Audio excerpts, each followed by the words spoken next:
धेरै बढी मात्रामा रक्सी पिउने मान्छेलाई नेपाली ठेट भाषामा भन्नुपर्दा हैन गाउँमा बोलिने भाषामा कि त ट्याङ्कर भन्ने चलन छ।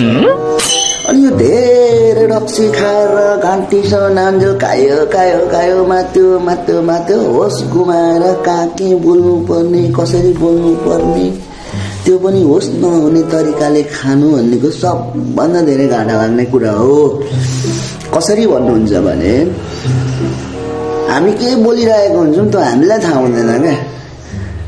सुन्ने मान्छेलाई जुनले हामीले बोलिरहेको कुरा सुन्ने मान्छेलाई के असर गर्छ त्यो बोलिने भनेर थाहा पाउँदैनौँ।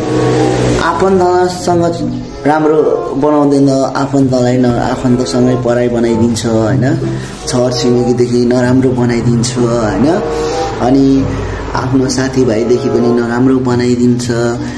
आफूले बोलेको शब्द केही छिनको होस गुमाएर बोलेको शब्द आफूले थाहा पाउँदैन, तर कतिको मन दुख्न सक्छ होइन। हुन त आफ्नो शरीर र आफ्नो स्वास्थ्यलाई त त्यसै पनि घाटै छ। अनि रक्सी खाने मान्छे धेरै बढी मात्रामा रक्सी पिउने मान्छे चाहिँ छिट्टो पनि मर्छ। किन मर्छ त भन्दा कतिले थाहा नहुनसक्छ। धेरै रक्सी खाने बानी भइसकेपछि सधैँ खाने भइसकेपछि हाम्रो फोक्सो सुकाउँछ, हाम्रो टाउको नसालाई सुकाइदिन्छ। त्यस कारणले गर्दाखेरि उता सबैदेखि त नराम्रो बनायो। अब मृत्यु पनि नजिक आयो, आफ्नो मृत्यु पनि नजिक आउनेहरू छ।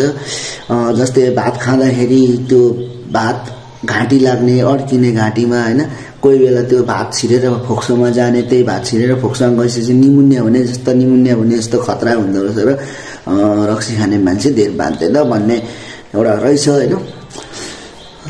ठिकै हो होइन, मलाई चाहिँ एकदम त्यस्तो रहेछ। त्यही भएर रक्सी सकेसम्म सबैले हेर्नु जरुरी छ भन्न चाहे।